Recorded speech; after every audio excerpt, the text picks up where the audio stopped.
Well, good morning, everybody. It's a real pleasure to be here, to be with all of you, because all of you are taking the time out of your day to learn about this really, really important issue. And it really is modern day human trafficking, and it does really happen right here where we live, in our own community. In fact, when I first started talking about this issue, I was elected the Ramsey County Attorney in 2010. And after being sworn into office, this is one of my top priorities. And a lot of my colleagues around the state of Minnesota who were elected prosecutors or police chiefs, they said, "John, what are you talking about? We're not necessarily seeing this problem." And I think one of the reasons why we don't necessarily see it from a law enforcement or a criminal justice perspective is because of kind of the nature of what we do in the criminal justice system. So this is a picture of an assembly line. So just imagine yourself on it and imagine that you have a job to do on that assembly line, right? And in our criminal justice system, we are very complaint-based, meaning that we have so much work to do, and when somebody calls 911, or when they raise their hand and say, "This is what's happening to me," then we respond. So then a police officer gets involved, a prosecutor, a defense attorney, a judge, a probation official, and so everybody has their work to do. And what we suffer from in the criminal justice system is a tremendous amount of work. And so unless somebody is raising their hand and saying, "I'm being trafficked, I'm being bought and sold for sex," people aren't necessarily going to see the victims. And on top of that, if we have certain cultural notions or attitudes about gender, about sex, about prostitution, we may not see what is really, really happening. So this issue of human trafficking, sex trafficking, all of that, it's relatively new. And so there's not a lot of data, but we're starting to gather more of it. This is from 2010. But the number that I want all of you to focus on is on the far left corner, which is that 41% of all of those individuals, people, human beings who are trafficked are children under the age of 18. And I can tell you from the work that I've been doing, that's a very, very consistent number. Because this is all about vulnerability. And of course, the younger you are, the more vulnerable you are to be taken advantage of. So it's estimated that in this country, at least 100,000 kids are trafficked every year. And the average age of entry into first being prostituted is 13 years of age. So think about that, 13 years of age. And that's the 7th grade. A lot of our victims who come to us through our runaway programs, oftentimes they're thinking about killing themselves. They're actually trying to kill themselves. And so oftentimes life expectancy for this population that's gone through so much trauma is much more shorter.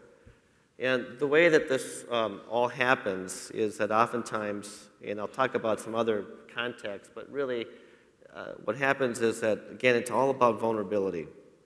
And so if you've got age, if you're younger, if you've run away from home, you have emotional, mental health issues, addiction, those are things that make it easier for the trafficker to target. And they have this radar, these evil people that are looking for vulnerable people. They're looking for all of that, and they know exactly what to look for. But where this is all happening in terms of the marketplace, because I want everybody to recognize that this is really a criminal, commercial marketplace. It still happens like in Minneapolis on Lake Street or parts of in St. Paul, but for the most part, the trafficking, the buying and selling of people, it's happening on the internet. And there's a website called Backpage.com. And what it is an internet classified site. And there's an adult services section, of Backpage.com, and it's organized by region. And so here, these are some of the Minnesota regions, in North Dakota, Iowa, but it's all about where population is, right? So if you live in a population center like, for instance, Rochester, there's a section there, and you go in there, and then there's an adult services section. And this is kind of what it looks like if you were to go online. But I swear to you that if I were to post an ad, if I had a laptop computer right here, and I posted an ad and said that something that would be appealing to the demand that's out there, I guarantee you that that phone would ring in 2 minutes. And it wouldn't matter where I am.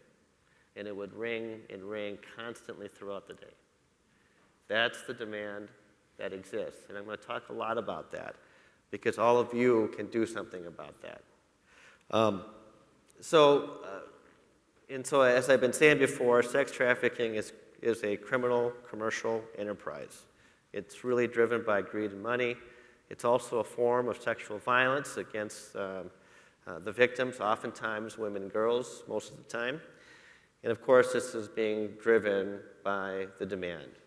We could end sex trafficking today if there would be men in our community, if all the men in our community would not want to buy it. But that's what's driving all of this. By posting an ad, that phone is going to ring within 2 minutes, and it will ring and ring and ring, and this will happen throughout our country. So the way that sex trafficking works is always there's a third party, there's a victim, and there's a buyer, right? And oftentimes it's going to be in the context of what we understand to be a pimp-controlled situation. And I talked a little bit about how that might start, but what it is, they have this radar, and then they exploit that vulnerability. So they'll say to a young 15-year-old girl who has run away from home, who has low self-esteem, who's struggling from mental health and drug addiction, the man will say, "You're pretty," and will offer some attention to that very young, vulnerable teen. And then he'll say, I'll be your boyfriend. And then he'll be nice to her. And then what happens is that moment comes. All of a sudden, boom, that man will say, "If you really love me, then this is what you're going to do because we need to get some money. You've been sleeping on my couch, I've been taking care of you, and we got to make some money." And oftentimes that victim will do that.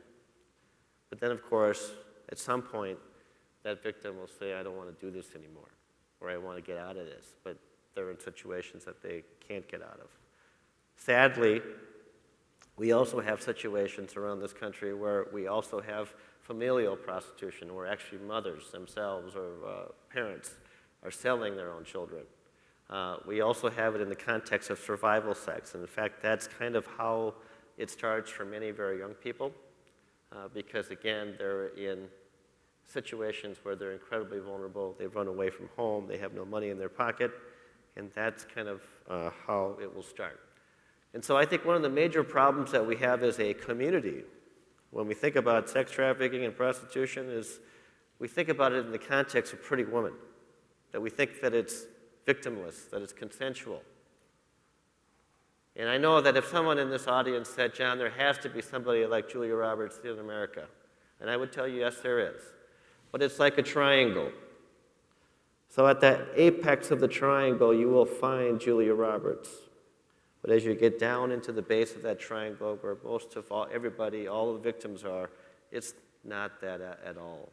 What it is, it's a runaway girl from Iowa who's 17 years of age, and there's stuff going on at home, and she gets tricked to get on a bus to come to St. Paul, Minnesota. And then when she gets off that bus, she realizes that 18-year-old man who was wanting her to come up here actually has another girlfriend. And really what they were doing is they wanted to get her up here, and their plans were to sell her, to traffic her. And then there are 30 men from our community who live in the suburbs, who are just like everyday Minnesotans, who are willing to buy that. And really that's what trafficking, sex trafficking and prostitution truly is. That fact scenario that I just told you, that's a really common one. And so I'm going to play a 911 audio call, and it is that story of a runaway girl from Iowa, and it's going to be very graphic. But all of you need to know what I know about what this truly is. And so if we can play that 911 call. 911, where's your emergency? Hi, this is Bonnie, and I'm a runaway from Des Moines, Iowa, and I'm in big trouble. I'm afraid I'm about to get killed. All right, honey. Honey, I'm going to help you, okay? Are you at the Hilton Garden Inn right now? Yes. How old are you, honey? I just turned 18. The people who are wanting to hurt me are just left. What, now you're Barb? No, I'm in the hotel room. Which hotel room are you in, Barb? On floor 8 and on room 851. 851, did they just leave? Yeah, but I'm afraid they're going to come back. I'm going to help you right now. You're going to stay on the phone with me, and I will not hang up with you, okay? You promise me? Good girl. Now, who are those people? Do you know their names? Yeah, one's name is Tyree Eric Jones, and the other one's, I don't know her last name, but her name's Bianca. What's going on with them? Well, they sucked me into coming here, so I ran away from home. In the last couple of days, they've been threatening me and saying that I owe them money, and if I don't give them their money, they're going to kill me. And I hide a pair of scissors under my pillow because I'm afraid that I need to defend myself. I don't want to be in the Don't worry, anymore. honey, I'm going to help you, okay? I promise. No, I'm sending somebody there to come help you right now. Now, the guy named Tyree, is he black? Yes, Tyree Eric Jones is his name. Tyree Eric Jones. Now, how old is Tyree, do you think? He's 18. 18? Is he from Iowa, like you? I think so, but he has family here in Minnesota. All right. And what is the girl white, black, Mexican, Asian? The girl's black. Black female, what's her name? Bianca. And how old is Bianca, do you think? I think she said she was 23. 23? What's Bianca's last name? I think it's Nickel or something, but she said she has a warrant here in Minnesota. Des Moines, Iowa? To come to Minnesota for what? Did they ever tell you? They told me I was supposed to make money, and they've been making me sleep with guys, and now I'm afraid I have something. That's all right, honey. I'm going to send you a doctor, too, okay? Okay. When does it start, sweetie? I don't. It's 30. I came here last week on Wednesday. Now, is there anything I should know about, aside from what you've told me, sweetie? Is there any weapons in the room? Any drugs? Like I said, I had a pair of scissors under my pillow because I'm afraid they're going to hurt me. What do you have under your pillow, honey? A pair of sharp scissors. All right. Well, the officers, the next knock you hear at your door will be the officers, and I'm going to stay on the phone with you the whole time, okay? Okay. So something very hard to listen to, but certainly that's not Julia Roberts. Again, this was a young, vulnerable girl who was tricked coming up here, and then she wanted to get out of the situation, but she couldn't. In fact, that's when they started using threats of violence and actual violence against her, and that's why she had a pair of sharp scissors behind her pillow, because she was afraid that she was going to be killed. And thankfully, she had an opportunity to call 911 because the traffickers went out for dinner. But that's the story of sex trafficking, and that sadly is a very, very common story. But one of the things that in the state of Minnesota that we had wrong, and this is about kind of seeing victims and seeing this problem, why people were telling me that they weren't seeing trafficking happening here in the state of Minnesota, is because I think when we were looking at victims, we were looking at it all wrong. In fact, what used to happen in the state of Minnesota was that girl, that runaway from Iowa, she was the one that got arrested. And she was the one who was prosecuted through the delinquency system. as somebody who had engaged in prostitution. And we were not bringing charges against the traffickers and the people that were actually contributing to this demand. And it wasn't necessarily for a bad purpose. People believed in police and law enforcement that perhaps if we had her in detention, we could keep her safe. We could keep her away from the trafficker. Perhaps if there's charges hanging over her head, maybe she'll tell us who the trafficker is. But they never did. They never did. And what we decided to do in February of 2011, right after I sworn into office, I got all of my metropolitan colleagues to announce something very profound, that we would no longer prosecute children who had been prostituted, and instead treat them as children in need of protection and as crime victims as they are. And that fundamental change has really made all of the difference. It's launched in Minnesota really what is our victim-centered approach, which is we recognize that individuals, whether you're, if you're under the age of 18, and really from my perspective, there isn't a difference when you're 18, 19, 20, 21, 22, 23, 24, that these truly are victims, and we are more informed about their trauma. We know that if we're talking about someone who's 18 years of age who's been trafficked, we know that they probably were first exploited and trafficked when they were 12 or 13 or 14.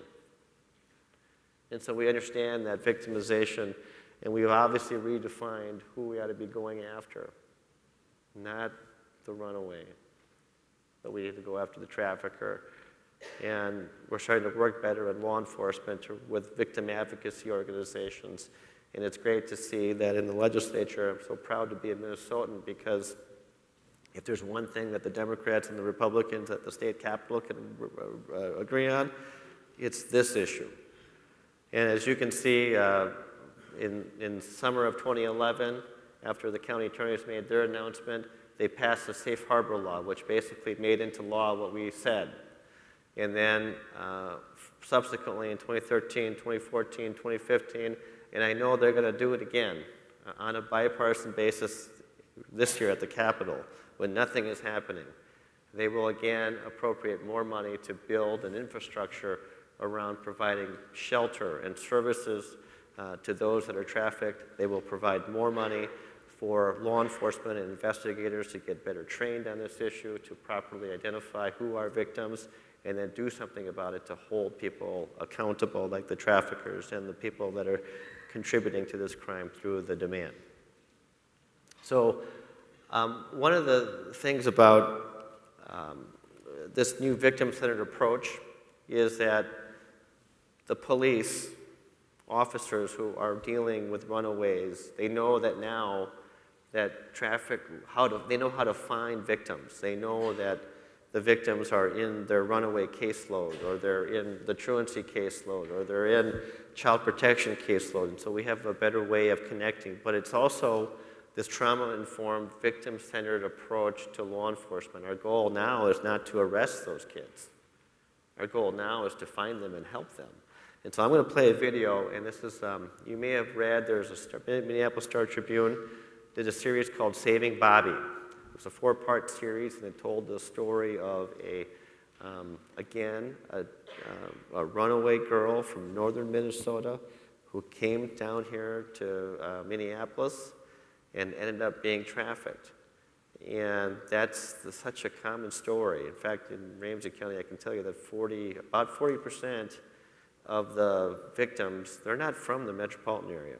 They're from greater Minnesota, they're from Iowa, they're from Chicago, they're just from somewhere else. But I'm going to play this video, which is the Saving Bobby series, if it's going to work. I think it is. Larson. I'm a victim of sex trafficking, and it's not my fault. I'd like to share some of my story and hope to help a little bit. We'd come back here, get ready, try to make ourselves look nice, even though we haven't showered in 5 days or a couple days or whatever. You don't have have to do much to earn a couple $100s. Like if you look at it, if I was getting paid $10 an hour in a job or $300 an hour doing that, I would definitely pick the $300. But I've been hurt too much from it, so that's what's stopping me. When they found me, I had been up for at least 6 days, no food, and at my last straw.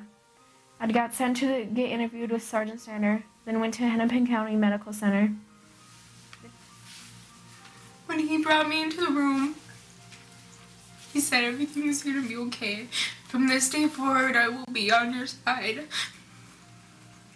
And I'm going to protect you. And that's what happened. I don't know why, and I don't know how, but at that moment, I just let everything go. Like I told him what happened from day one, and, you know, I trusted him.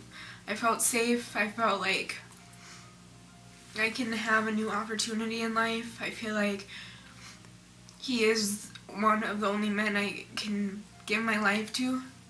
And ever since then, I love him, you know. It's weird to say because he's a police officer and I truly care about him. He's a guardian angel. Bobby's a remarkable, amazing girl. She's an adult now. I love her. I think she's a fantastic kid, and I would never want to ever argue with the words that a victim chooses or a survivor chooses. But you know, she says when she talks about heroes, you know, there are heroes in this, but they don't wear a badge. The heroes in this are the victims. They're the survivors. They're the ones that manage to somehow get through situations that would literally devastate the rest of us and somehow keep going, somehow manage to get up every day, somehow manage to try and find something good about themselves that they can cling to. I can only imagine what the world looks like through their eyes. You know, it represents what's best in all of us, and that is our ability to take these curveballs, take these horrible situations and try and make something positive out of that. And she's not always successful, none of us are. That lifestyle was extremely addicting. I didn't think I was going to live or escape, but I did. I'm now in mental health treatment to help with the trauma and to help me get my life straight. In those circumstances, you really do get trapped because there were times I wanted to leave but couldn't. I couldn't have done this without Sergeant Steiner, my family, especially my strong, wonderful parents. I'm now 18. I will be doing cosmetology school, then hopefully go back to school to be a sex crime investigator. My advice to any officers out there, or even to anyone that would like to help, is just to support and to listen. Even if someone did something against the law, just try to help them because you don't know what they have been through. Tell victims they are worth it.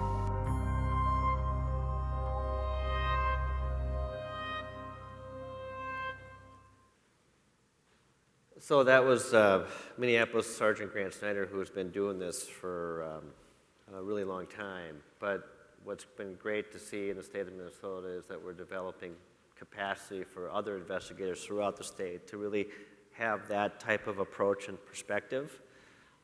Instead of trying to focus on arresting, they're focused on really trying to help.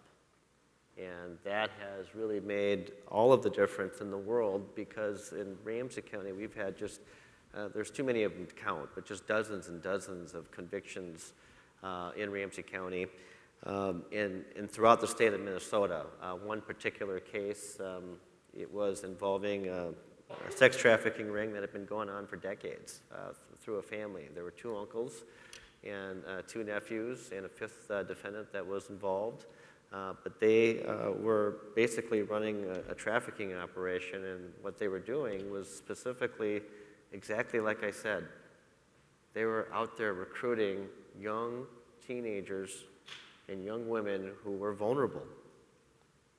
You know, people who needed money, people who were homeless, people who had other addiction issues going on, and they knew exactly what they were targeting, but they victimized, at least from the investigation that we had, but I know that it went beyond that, but there were probably at least 50 victims that they were perpetrating on in Ramsey County on the east side.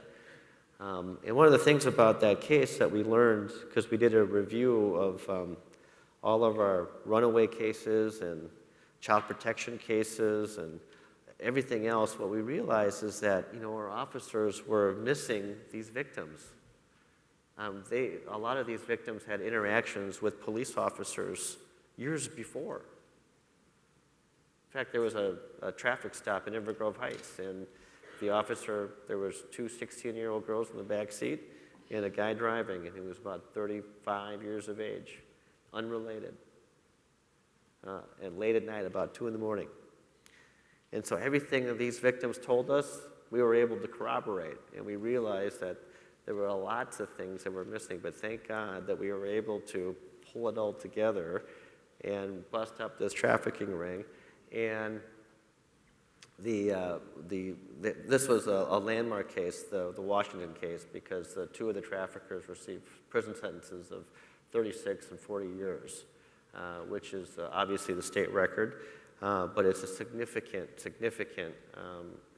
convictions and prison sentence because of the level of victimization.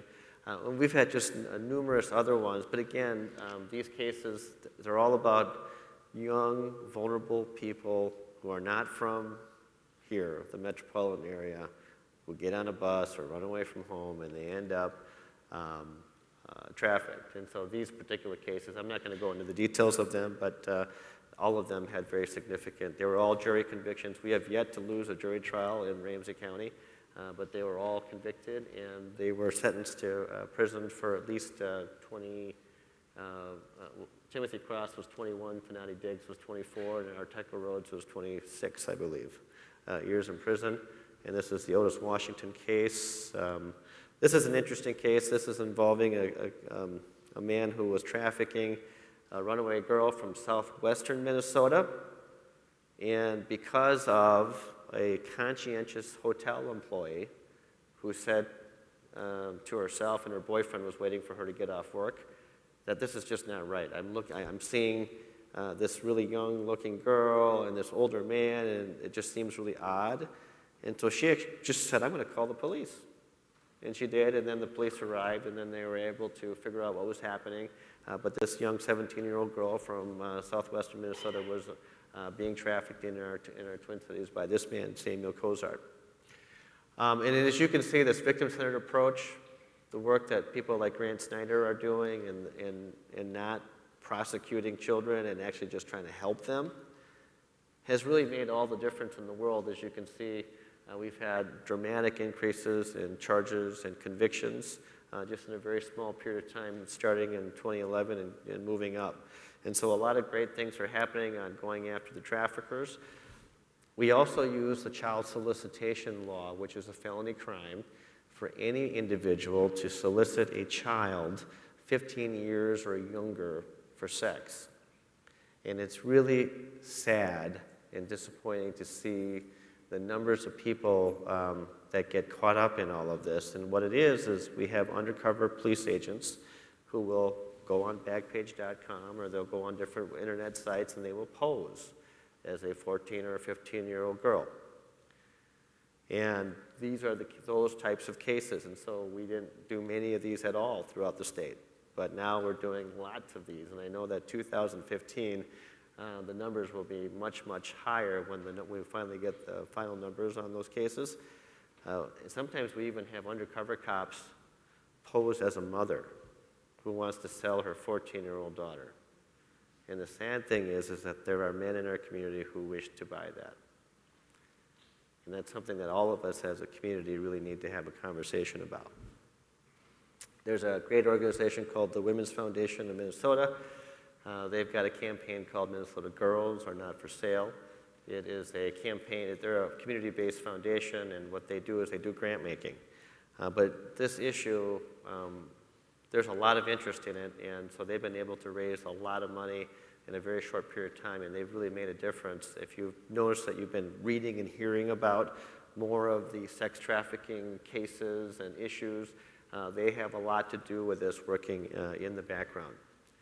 So I don't know where we at with time. I want to have an opportunity to allow all of you to have questions. So I'm going to just kind of scroll through these very quickly. I want to leave you with just a little bit of good news, or something positive. This is really dark, isn't it? Right? But when we do something about this and we actually start helping boys and girls who are exploited sexually, who are trafficked, we can actually make some differences. And in fact, this is some data from our runaway intervention program in Ramsey County. Runaway girls and boys who are exploited or trafficked get some intensive services, and we connect them with a public health nurse, and so they really are working on resilience and working on just taking care of themselves, and some good programming that's happening from a medical perspective. And as I said before, a lot of our victims, they're thinking about killing themselves, right? And they've just immense trauma. But as you can see, once we get them into the program, and self-harm, suicidal thoughts, and suicide attempts, these are bad things. So obviously, you want the bars to be lower, right? But as we get them into the program, you can see that after 3 months, 6 months, 12 months, we can get to work and start dealing with some of the trauma right away. But I want everybody to focus on the blue graph. See the blue, right? That's the Minnesota Student Survey. And what the Minnesota Student Survey is a survey of just everyday kids. They ask these questions to high school students and junior high students.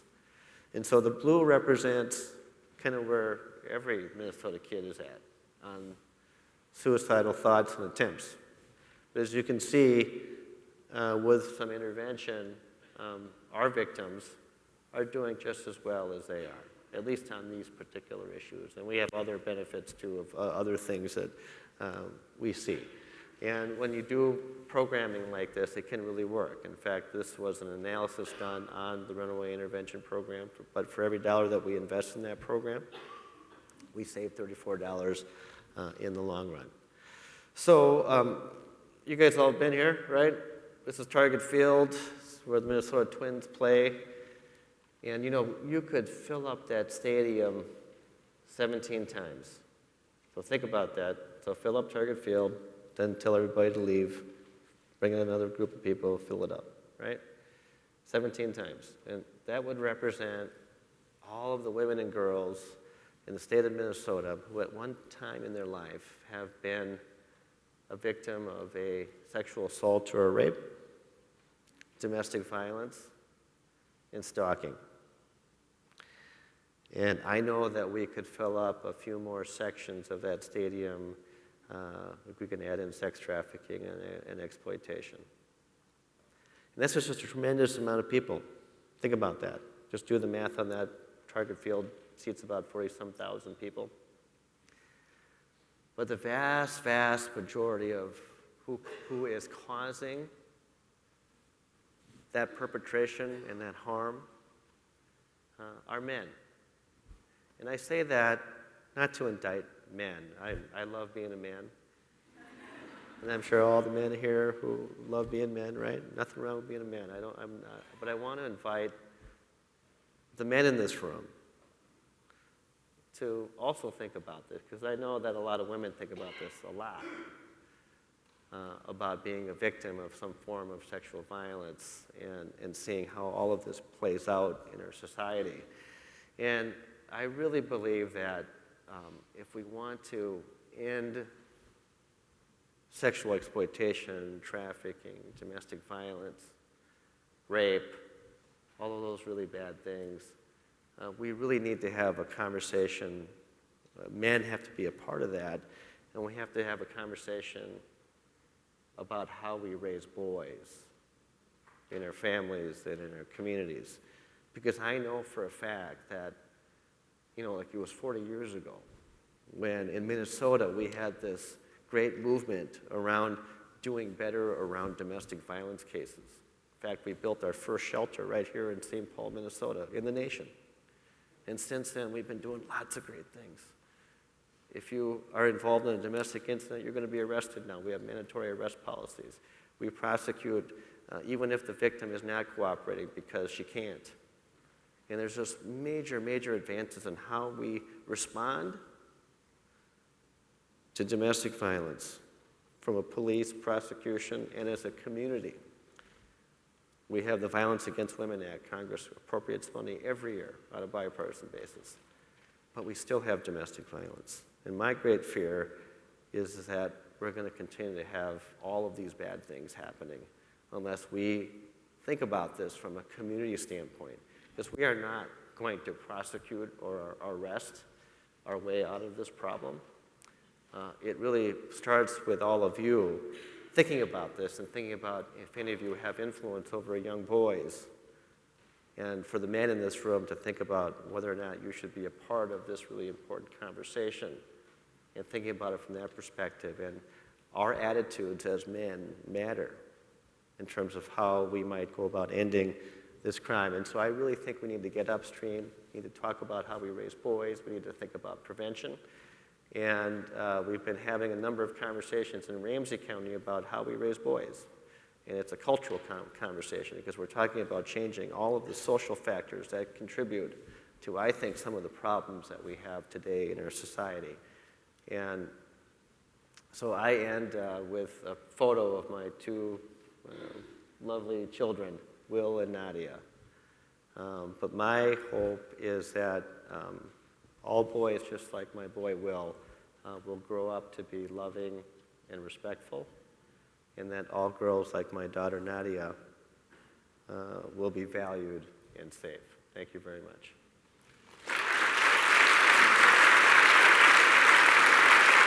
Can I take it?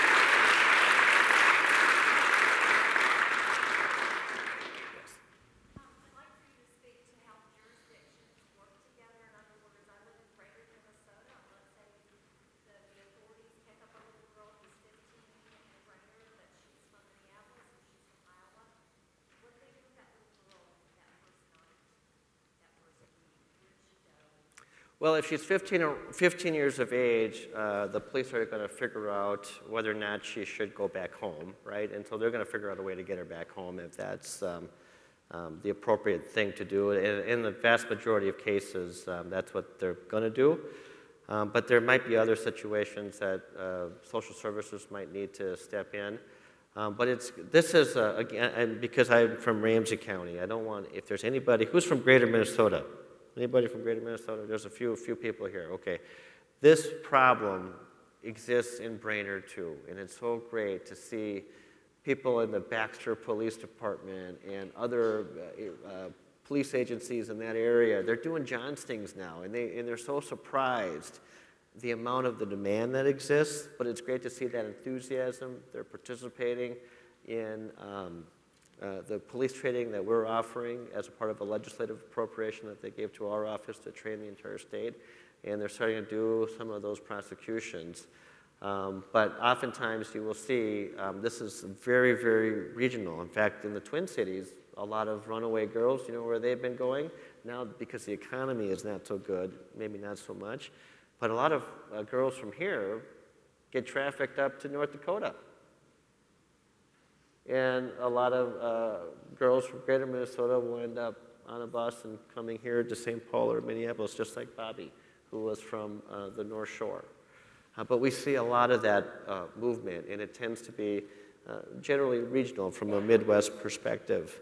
So that there's a lot of connections, and we do work together very, very closely. There's Human Trafficking Task Force, but they also is a VIC, there's a law enforcement group that shares information. So if somebody has a suspect, they will share information with other jurisdictions around the state to try to figure out what's really going on. And so there's a lot of great cooperation that's happening across the region and the state. Yes, sir.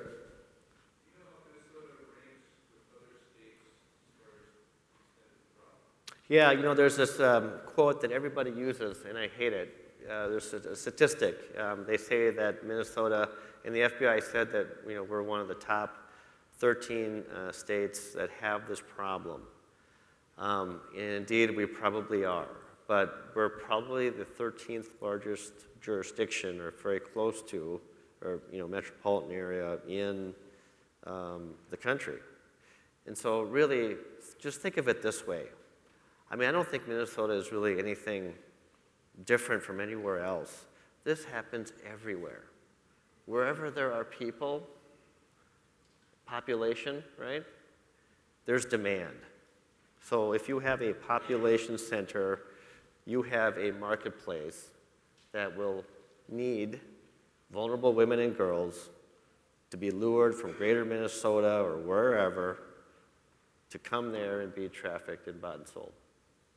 If you live in a population center like St. Cloud, the same thing.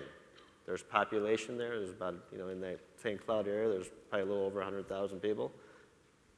There is going to be a demand there. And so there is going to be some person, a bad person, who is going to be a criminal entrepreneur and will fulfill that demand. This is all a criminal commercial marketplace.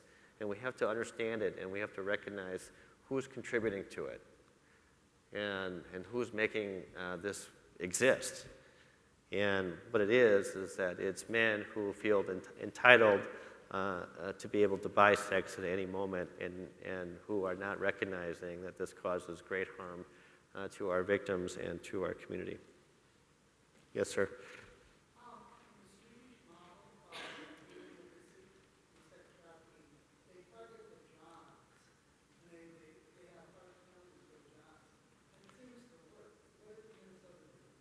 Yeah, and so in Minnesota, we've had lots of conversations about that particular model, or just decriminalizing the selling if it's not involving a third party, and criminalizing those who are doing the buying and those who are profiting off of trafficking. I don't know where Minnesota as a policy will go. I'm not necessarily the lawmaker. I just enforce whatever laws, but I try to influence them. And so right now in Minnesota, we've recognized that if you're under the age of 18, you should never, ever be prosecuted, right? And instead, you're a child in need of protection and you're a crime victim. Now, there's a conversation happening right now at the legislature, and I think it's going to pass. I think that people realize that just kind of making this bright line at 18 in terms of victimization does not lead to services. Because if people can't help you, all this money that the legislature's been appropriating to build shelters and all of that, if all of a sudden at the age of 18 you can't get access to shelter or services because you're 18 or 19 or 20, 21, then that's not right. So the legislature is going to fix that this year, and I think they're going to allow for money to be spent that they're appropriating to the age of 24 from a victim perspective. And then in terms of how we look at other aspects, I think that's still kind of an evolution. Because right now, if you're age 24, or let's just say 22, and you are a woman who is being prostituted and you're victimized, you could still be charged with the crime of being engaged in prostitution. And so, well, it depends. For the most part, though, most penalties on the demand side, as like, for instance, in a John sting, will be a misdemeanor or a gross misdemeanor crime, depending on where the criminal act occurred. However, there are also felony penalties as well, one of which is that child solicitation law that I was talking about. So that's being used more and more as a way to get to a higher penalty for the demand side.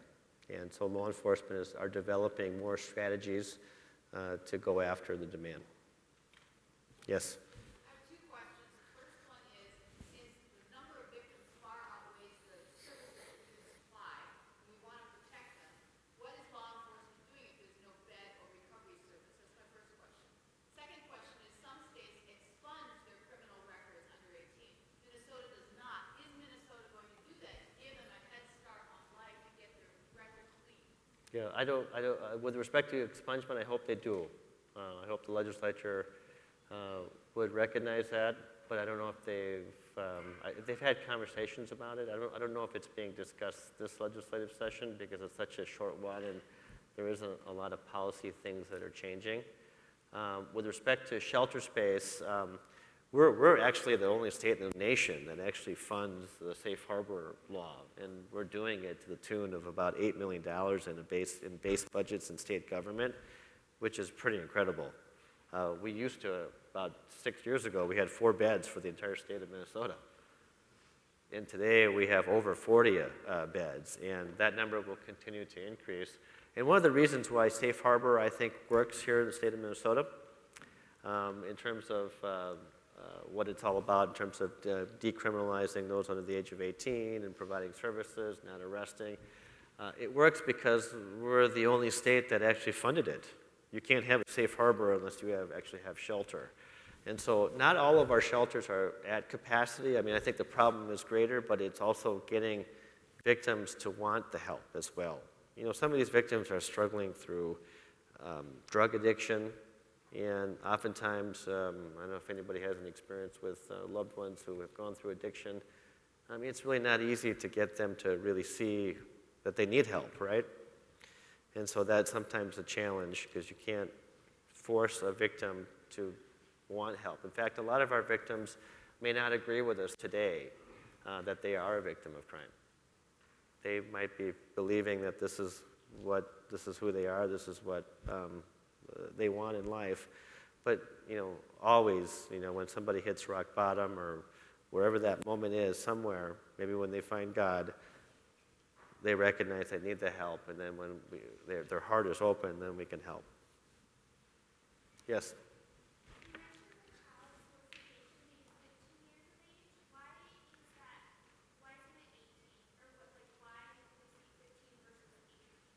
That's a great question. I think the legislature, I mean, I'm just speculating as to why the legislature would have passed this law. This happened a long time ago.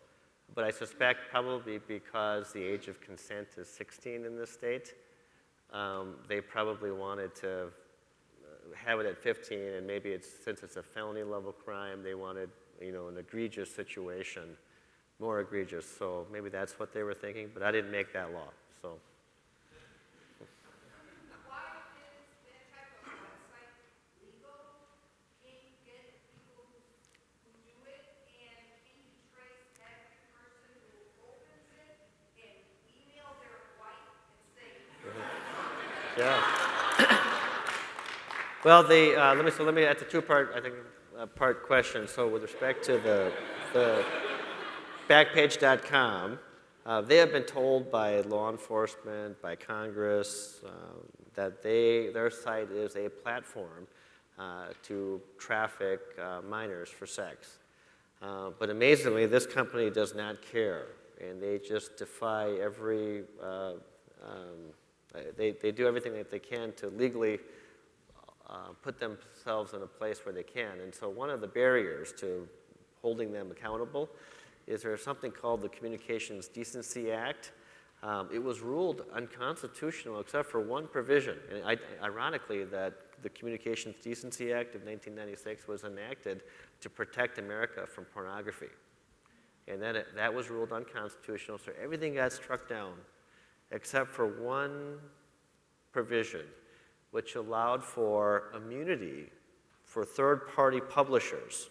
So a perfect example would be somebody who might run an internet classified site like Backpage. So they cannot be, and if you can believe this, they can't be prosecuted by someone like me. They are immune from civil liability, so a victim can't sue them for whatever damages that they might have been caused. The only entity that can go after them would be the federal government. But that has been their protection. However, because of their defiance, it has really angered many of the people that have power in Washington. And so right now there are congressional hearings going on, but yet they still defy the congressional subpoenas. So if you just Google Backpage Congress, congressional hearings, you'll see a number of people that have, in Congress, have been really trying to focus down on Backpage.com. There's also a sheriff in Illinois, in Cook County. His name is Tom Dart. And he's doing some really amazing things. He convinced Visa and MasterCard to not process their payments. So that was a real punch in the stomach. I think that really kind of shook them. But then you know what Backpage did? They sued the sheriff to try to stop him from doing that. So it's interesting. So this battle just continues on. With respect to what you raised about, I think you're kind of getting at shame, right? And bringing this out into the spotlight. And I think that is an important part of that. I think that when this is a hidden thing, right? And that's what the internet's all about. It's, you know, people can kind of hide behind all of that. I think that is really important because that really what shame is about. We have to be careful about it too, because you don't want to be evil about that as well, because you could harm harm other people. Imagine if you're a young 16-year-old girl and your father is on the front page of the paper. So there's another part of that too that I think we as human beings just need to be thoughtful about. But I really do believe though that part of this is because people think that they can get away with it. If people thought that they couldn't and there would be social consequences and the demand side, these are people that have a lot to lose. So if more people, I think, were recognizing that they would be caught and they would be embarrassed and they would have a lot to lose, hopefully that can have some preventive aspect to it so other people don't do it. One more, last question. Sorry, okay, maybe you touched on this too, but currently, prostitutes over 18 who are trafficked at younger ages, are they prosecuted or what is that? So a woman who has been prostituted, she's over the age of 18, they could be. However, I think that we have become smart enough in prosecution around the state. I know in my jurisdiction, they're really not prosecuted at all. I mean, the police are trying to help them, but they will, you know, from time to time they have to because of other factors. But for the most part, I think people are recognizing the victimization. And so what's happening is that police and prosecutors might be exercising their discretion and trying to get them into diversion, but the law has not changed. So the law still exists that it is a criminal act for any adult to be involved in any part of the act of prostitution. And interestingly, that law, you know what we call the Johns? Well, first of all, I think we should stop calling these people Johns. That's my name, right? So, but these commercial sex purchasers, right? But you know what they call them under the law? They call them patrons. Patrons. The term of someone who is a buyer is a patron. And if you think about the premise of that, what it is that it's, you know, that somehow that this is kind of, it's okay, right?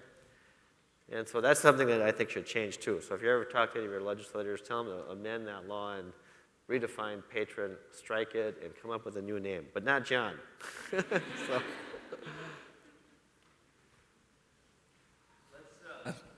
Let's give John a round of applause. Thank you. Just a second here. One question, Paul. One question here. You've given us a lot of information here, and I know there are more questions to be asked. John has family things to attend to, so I would ask that you let him out the door at some point in the day here.